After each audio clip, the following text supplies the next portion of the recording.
Men only want younger women, she sighed. I didn't look at her right away. I let the words settle between us like ash in the wind. When I finally spoke, my voice came quieter than I'm not just a man. She turned her head slightly, just enough for me to notice, but not enough to meet my eyes. There was a silence that didn't beg to be broken, a sort of agreement between two people who had stopped pretending they weren't tired. We were standing on the balcony of someone else's apartment, the remnants of polite laughter and clinking glasses muffled behind the sliding door. I didn't know her well. Not really. Her name was Olivia, and she had arrived late, stayed in the corner most of the night, and only spoke when someone asked her a direct question. I'd been watching her without watching her, not in a way I could explain to myself, but something about her presence made the noise around her irrelevant. It wasn't beauty that drew the eye, it was silence. It was the way she carried it, like someone who had earned the right not to perform. "Do you really believe that?" I asked, after some time. She shrugged. "Does it matter?" "It does to me." That made her turn. Her eyes were tired, but not weak. There was a kind of challenge in them, the kind that dared you to keep talking. I didn't. Not for a while. I wasn't there to impress her. She reached into her coat pocket, pulled out a small tin of mints, and offered me one without looking. I took it. We both chewed in silence, like two strangers waiting out the same storm. "I'm sorry," she said suddenly. That came out, heavier than I meant. "You don't owe me softness," I replied. "Say what you mean." That made her laugh. A dry, surprised thing. She turned back to the city lights and leaned her elbows on the railing. Her hair moved slightly with the breeze, and I noticed how steady her breathing was. "I used to believe in things," she said. "In people. In forever. Then time passed. And I realized forever is something people say when they're trying to convince themselves of something temporary." I didn't offer any contradiction. I just listened. "I'm 44, she continued. Divorced. 1 kid. I don't do small talk anymore. I don't flirt well. I forget to reply to texts. I overthink everything. And I've been told, more than once, that I carry myself like I'm too much work." "You do," I said gently, "but only for people who want shortcuts." She looked at me again. This time, longer, as if checking for something under my skin. I didn't flinch. "I've never believed in proving worth through words." "Do you always talk like this to strangers?" she asked. "No." "Then why now?" "Because I don't think we're strangers." She let that linger in the air. Then she nodded once, like someone closing a book mid-chapter, not ready for the end, but willing to pause. "I should go," she said. "Do you want me to walk you?" "No." But she didn't move. Not immediately. She just stood there a moment longer, as if memorizing the view, or maybe just the fact that someone had stood beside her without needing anything back. Then she left, and I stayed on the balcony, with the taste of mint and the weight of something unspoken settling in my chest like the beginning of something I didn't yet understand. I saw her again 10 days later. It was early afternoon, and I was standing in line at the small cafe across from the office where I spent most of my days pretending spreadsheets mattered. Olivia was already seated by the window, a paperback resting open on the table beside a half-drunk cappuccino. I nearly turned around. Not out of fear, but out of caution. I didn't want to disturb whatever quiet she'd carved out for herself. But she looked up. Not surprised, not expectant, just aware. She gave the faintest nod. I returned it, ordered my coffee. When I approached her table, I didn't ask to sit. I simply paused. "There's room," she said, not marking her place in the book. I sat across from her without ceremony. We didn't talk for several minutes. She read. I sipped my drink and tried to remember how not to anticipate things. Eventually, she closed the book and placed it face down, as if that conversation had ended and ours was next in line. "You don't seem like a man who believes in coincidence," she said. "I believe in timing. Is this good timing? I'll know when you start talking." That made her smile. Barely, but enough. She studied me as if still unsure whether I was serious or simply good at sounding sincere. I didn't clarify. Let her think what she needed to think. She pulled her sleeves down over her hands. "I almost deleted your face from my memory," she said. "I thought maybe I'd imagined that." "You didn't. You stayed after I left." "I did." "Why?" "Because I wasn't finished feeling what started there." She looked at her cappuccino, as if it held the kind of answers people only find in fortune cookies or at the bottom of wine glass. Then she whispered, "People don't usually talk like that." "I'm not people." That got a real laugh out of her. Short, but clean, like the air shifting in a stale room. She glanced at her phone. "I have to pick up my son in 30 minutes. I nodded. She didn't owe me more time than she had, She didn't owe me anything. "Do you always come here?" she asked. "Often enough? Alone?" "Usually." She seemed to absorb that, then looked out the window for a moment before speaking again. "Do you know how many men in my life waited for me to break so they could feel needed?" "I'm not waiting," I said, "and I don't need to be needed." "What do you need?" "To understand you." She blinked slowly, as if those words hit a place in her she hadn't dusted off in years. "That's not easy. I didn't ask for it." She stood, gently slipping the book into her bag. Her coat was too light for the weather, but I didn't mention it. As she adjusted the strap on her shoulder, she looked at me and said, "Next time, you talk more. I don't have much to say unless someone wants to hear it." "I do," she said, and then walked out without looking back. I didn't watch her leave. There was no urgency in me, no need to chase or prove. I sat with my coffee until it cooled, with the sense that the space between things had just become part of the rhythm. We were not rushing. We were arriving. One pause at a time. She didn't text. Not the next day, not the next week. I didn't reach out either. It wasn't a game. It was something quieter, like giving space to a wound you're not trying to heal too quickly. I went back to the cafe a few times. Sometimes I looked toward that window seat. Sometimes I didn't. I told myself if she wanted to see me, she'd come. And if she didn't, I'd respect the silence. It was the 12th day when I found her there again, reading the same book, or maybe a different one. She didn't smile when I approached. She just pushed the second chair out with her foot and said, "I ordered you the Ethiopian blend. Thought you'd like it." I sat. "I do." We sipped in silence for a while. I didn't ask where she'd been. She didn't explain. It felt like that was the deal between us. No performances, no apologies. Eventually, she spoke. "My ex-husband's girlfriend is 26. I didn't react. Not outwardly. I let the words rest where she dropped them. "She's nice," Olivia continued. "Too nice, actually. Polite, patient, vegan. My son likes her." She watched me, waiting for a response. I met her gaze. "And you?" "I don't hate her. I hate what she represents." "What's that?" "That I was a season, a stepping stone. Something that prepared him for who he really wanted." I didn't rush to soothe her. People often mistake comfort for honesty. I waited until her eyes softened, just enough to show that she wasn't drowning in the sentence, just floating inside it. "I don't see you as a stepping stone," I said. "That's because you're not the one who left." "No," I said. "I'm the one who stayed on a balcony when you walked away."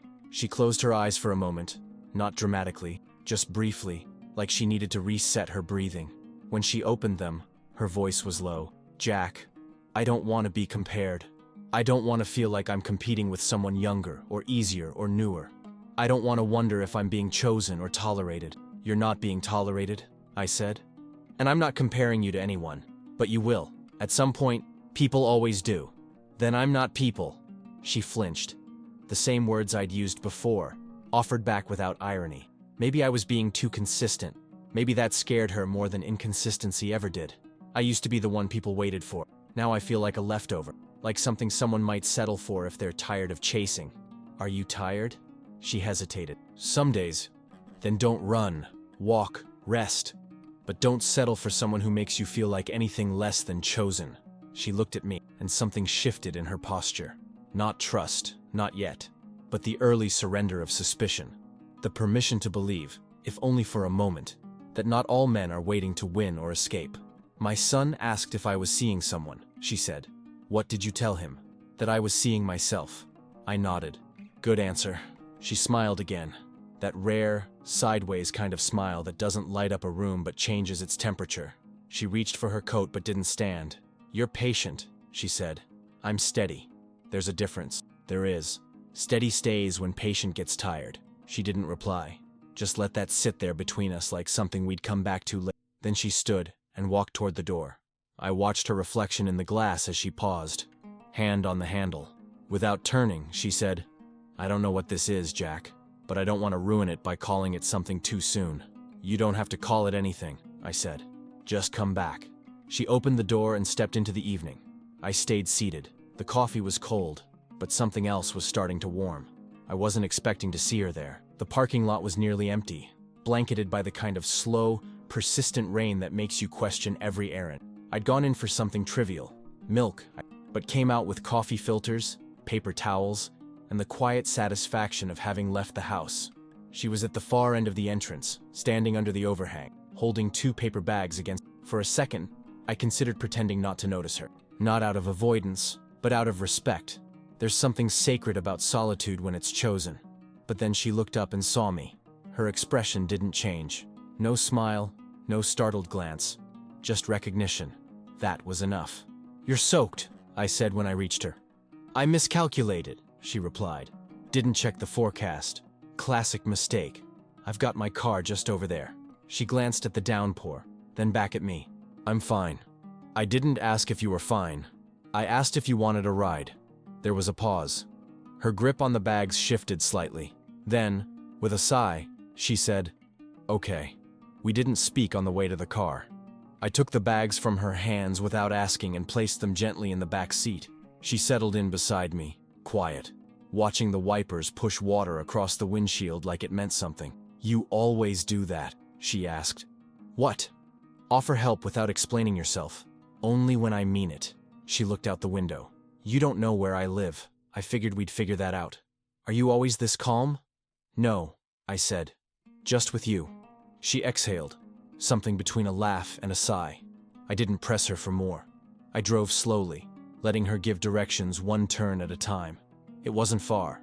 7, maybe 8 minutes. When we pulled up in front of a modest townhouse, she didn't move to get out immediately. "My son's not home," she said, almost absent-mindedly. I nodded. "You want help with the bags?" She nodded once. We moved in tandem, quiet and efficient.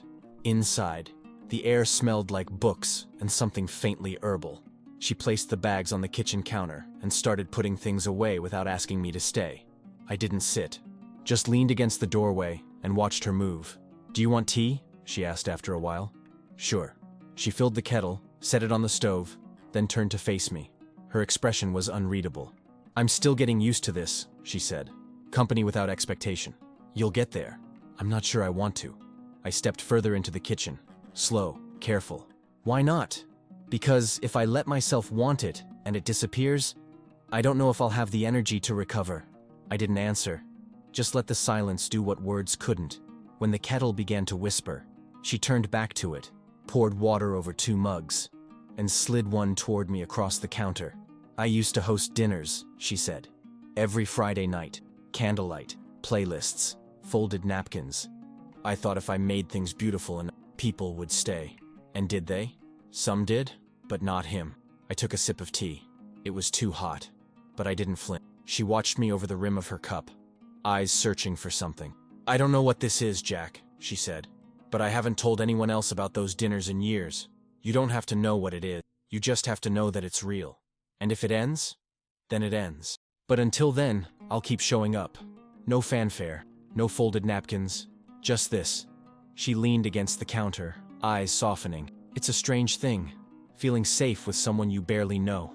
Maybe you do know me." "Not enough." "Then keep the kettle warm." Neither of us smiled. It didn't feel like a moment for that, but something shifted, just enough to make space for the next time. I remembered the date without writing it down. It had only come up once, mentioned offhand in the middle of a story she told about her father forgetting it 3 years in a row. She'd laughed when she said it, but there was a particular tightness around her eyes that never quite softened. When the day came, I didn't call. I didn't send flowers or gifts or anything that would make her feel obligated to respond. I knew what she'd do. Wake up early, avoid her phone, cancel any plans that might feel performative. She would treat the day like any other, except with a little more silence around the edge. So I sent her a message. Simple, a quote I'd found in a book we'd once spoken about. "I like the way you exist quietly in rooms you don't trust yet. No context, no name, just that." She didn't reply. I didn't expect her to. 2 days passed, then a third, and then, late on the 4th night, my phone lit up with a single message. "I didn't trust that room, but I saw you there. Thank you." That was all. The next time we met, it was unspoken. We didn't bring up the message, or the day. She invited me over with a 1-line text. "If you're not doing anything, I made too much soup." I went. Her son was at a friend's house. She was wearing a sweater 2 sizes too large, and her hair was pulled back with a pencil. She looked tired in a different way that night, less like someone holding grief, more like someone recovering from it. We ate at the kitchen table. No music, no candles, The soup was slightly too salty, but I didn't mention it. She talked about mundane things, grocery store lines, an awkward call with her sister, a new neighbor who always parked too close to her driveway. I listened. At one point, she stopped mid-sentence and said, "I don't know why I'm telling you all that. You don't have to know. It's just easy. It should be." She rested her elbow on the table, chin on her hand, eyes searching my face for something. "Do you want this to become something?" I didn't rush the answer. I want it to keep becoming, whatever that means. Her lips parted like she was about to say something, but instead she stood and began clearing the table. I helped. We moved around each other in the small space like we'd done it 100 times. When the dishes were done, she made tea. We sat on the couch, not close, not distant. The quiet stretched comfortably between us. She pulled a blanket over her legs, tucked her feet beneath her, and stared straight ahead. "When I turned 30, she said suddenly, I felt like I had time, options. I could leave a job, end a relationship, start over. But now, I feel like any choice could be the last one. Like if I choose wrong, I'll lose more than just time." I let her words settle, then said, "Maybe the point isn't to choose perfectly. Maybe it's just to keep choosing what doesn't make you disappear." She looked at me. "Not for long. Just enough." "I didn't want to be seen this week," she whispered. "But you did it anyway, quietly." "That's how I see you," I said, "without asking you to pose." She leaned her head back, closed her eyes. "It's been a long time since someone didn't need me to perform." "You don't need to perform here." She didn't respond, but she stayed there, long after the tea cooled, long after the silence became the conversation, and I stayed too, not waiting, just present, just enough. I don't remember who suggested the dinner. Maybe it was her. Maybe it was me. Or maybe it was just one of those things that grew out of a silence too full to ignore. She came over on a Thursday, the kind of evening that doesn't pretend to be anything special. I made something simple: pasta with garlic and olive oil, roasted vegetables, bread I hadn't baked but claimed I did. She smiled but didn't call me out. She wore black. Not the kind of black that draws attention, but the kind that dissolves into the room. Her earrings were small, barely visible. Her hair, looser than usual, carried a kind of softness that didn't ask to be noticed. I didn't compliment, not because she didn't deserve it, but because I sensed she wasn't ready to believe it yet. We sat across from each other at the table, and the conversation came in quiet waves. Nothing dramatic, no grand confessions, just the kind of talk that feels like walking side by side without needing to hold hands. She asked about my childhood. I told her about my father's silence, my mother's hands always busy. I asked about her son.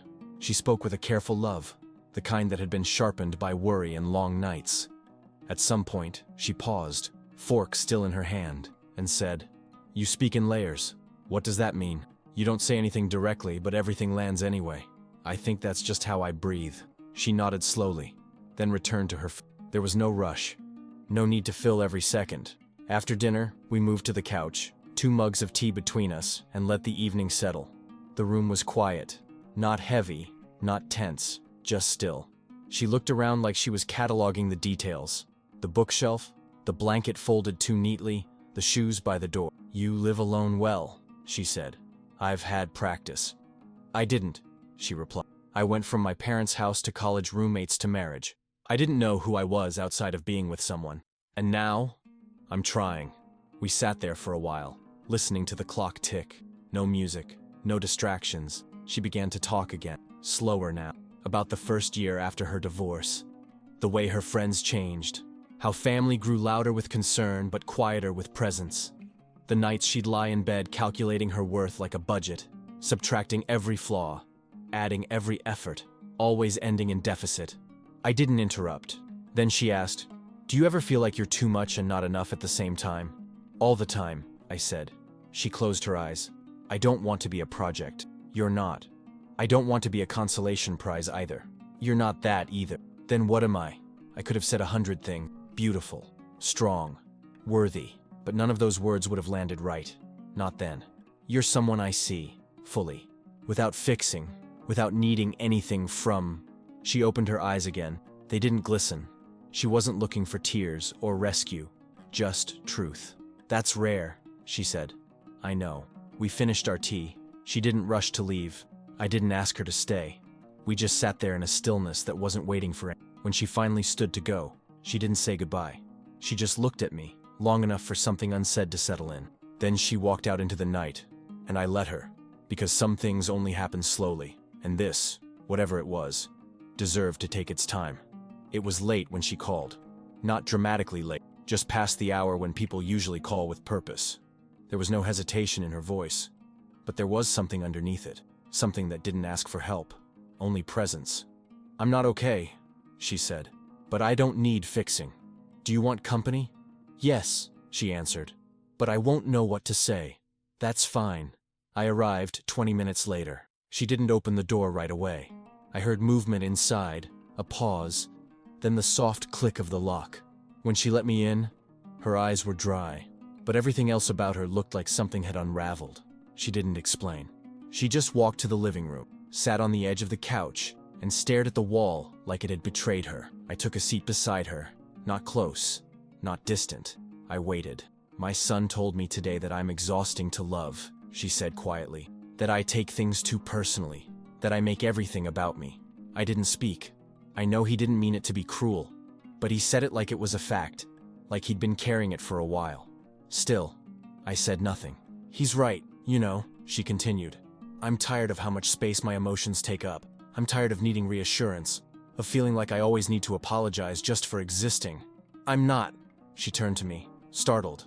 "Not what?" "I'm not tired of any of that." She blinked. I watched her face wrestle with the truth she wanted to reject. "I know you're not asking me to solve this," I said, "but I need you to know, what you feel isn't too much. It's honest. And sometimes honesty sounds louder when the world is trying to stay quiet." She looked away. Her jaw tightened, but she didn't speak. I sat with her in the silence that followed. At one point, she pulled her knees to her chest and leaned into the armrest. Her breathing slowed. Her hands, which had been fidgeting with the edge of her sweater, finally stilled. She didn't ask me to stay the night. I didn't offer, but I stayed. At some point, her eyes closed. I could tell by the rhythm of her breath that sleep was near. I adjusted the blanket over her legs, careful not to startle her. The room felt heavier now, but not in a way that suffocated. More like something sacred had settled in. I leaned back against the couch and looked up at the ceiling. Not thinking, just being. This wasn't a moment meant for gestures. No declarations, no lines, just presence. Before she drifted off completely, her voice broke through the quiet. "I keep waiting for you to leave. I won't. I don't believe you. You don't have to. I'll still be here." Her breathing softened again. I don't know if she heard me. I stayed through the night. Not sleeping. Not really. Just resting in the space she'd let me occupy. The kind of space people guard fiercely when they've been made to feel like burdens too often. Morning came slowly. She woke before I moved. Her eyes met mine, and for a second, I thought she'd retreat into apology. But she didn't. She whispered, "Thank you." I nodded once. And in that simple act, no drama, no repair, no promises, I felt something shift. Not in her, in me. There are moments that don't announce themselves. They slip quietly into the rhythm of a day, unnoticed until you look back and realize something shifted. The first time I felt that with her was in a silence. 36 hours of it, to be exact. No messages, no missed calls, no subtle check-ins, just the stillness between two people who had stopped needing to prove presence with noise. Then, without fanfare, she called. Her voice was soft, lighter than usual, like someone who'd been underwater and surfaced just long enough to speak. "I caught myself smiling today," she said. "I wasn't thinking about anything in particular. I was walking back from the post office, and I realized I was smiling for no reason." "You remembered what it feels like." "I think I did." She didn't say more. I didn't ask her to. Some words are enough on their own. The next time I saw her, something had changed. Not dramatically, not publicly, but it was there. Her movements had a looseness to them, a kind of quiet ownership of space. She'd started wearing color again. Soft blues and dusty greens. Nothing bold. Just different. I noticed the way she lingered after conversations, like she didn't feel the need to leave first. The way she held her coffee mug with both hands now, not out of habit, but as if warmth had become a choice rather than a shield. One evening, I arrived at her house unannounced, not out of impulse, but because I knew she wouldn't mind. She opened the door with a book in her hand, hair tousled, socks mismatched. "I forgot what day it was," she said. "That's allowed. Good. I think I'm starting to forget who I used to be." That might not be a bad thing. She stepped aside, letting me in without comment. We didn't do anything significant. We sat on the floor with 2 bowls of leftover rice and vegetables, playing a record that crackled too. She hummed along to a song I didn't know. I watched her, not with intensity, but with ease, like watching the sea return to itself. "I'm not as scared lately," she said. "Of what? Of being alone. Of not being enough. Of being seen too clearly. Why not? Because I don't feel invisible when you're around. And I'm starting to think that maybe I was never meant to be hidden in the first place." We didn't hold hands. We didn't lean into each other. But something in the room folded open. A space where she didn't have to perform, and I didn't have to fix. She reached for the remote, paused the music, and looked at me for a long time. "I used to think people only stayed if you gave them a she said. "And now? Now I think some people stay because they want to." "I do." She nodded slowly, as if testing the weight of my words against her past.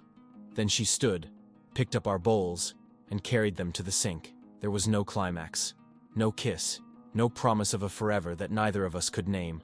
But the air between us had changed. Not louder, not brighter, just clearer, as though something had finally settled where it belonged. And when I left that night, I didn't say goodbye. I just said, "See you soon." And for the first time, she answered, "I'll be here." The offer came on a Tuesday. I didn't see it coming, not because I hadn't been working for it, but because I'd stopped imagining my life as something that needed to happen somewhere else. It was a position in another city, better pay, cleaner title, a move upward by every traditional measure. I read the email twice. Then I closed the laptop and sat in the quiet, listening to the sudden distance between what I wanted and what I thought I'd want. I didn't tell her right away. For 2 days, I carried it with me, not out of fear, but out of respect. I didn't want to present it like a test.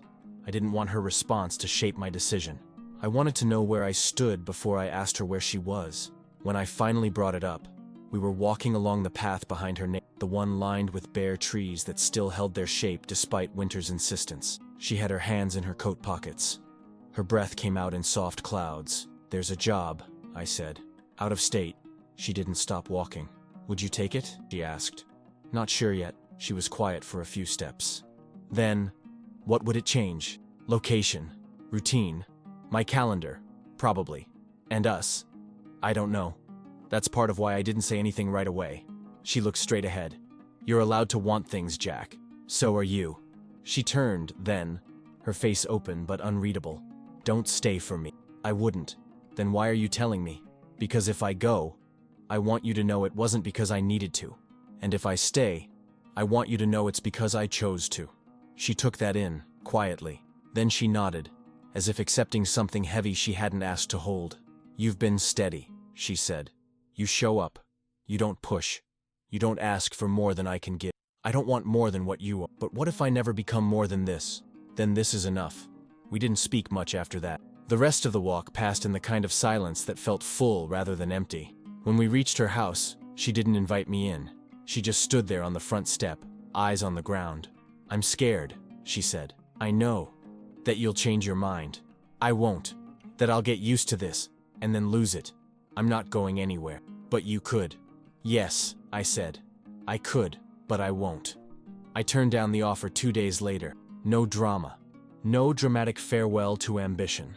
Just a quiet email sent in the early hours of the morning, and a long breath afterward.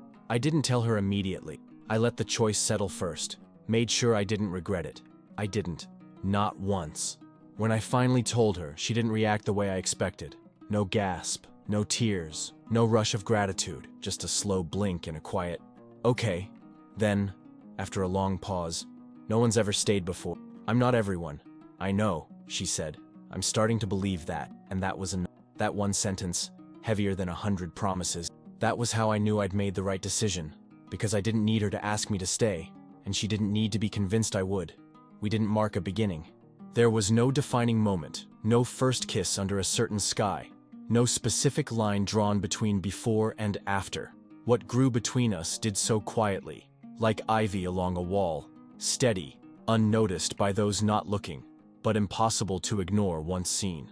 It was early spring when we went walking again. The air still carried winter's edge, but something had softened. She wore that same gray coat, the one with the loose thread near the cuff she always meant to fix.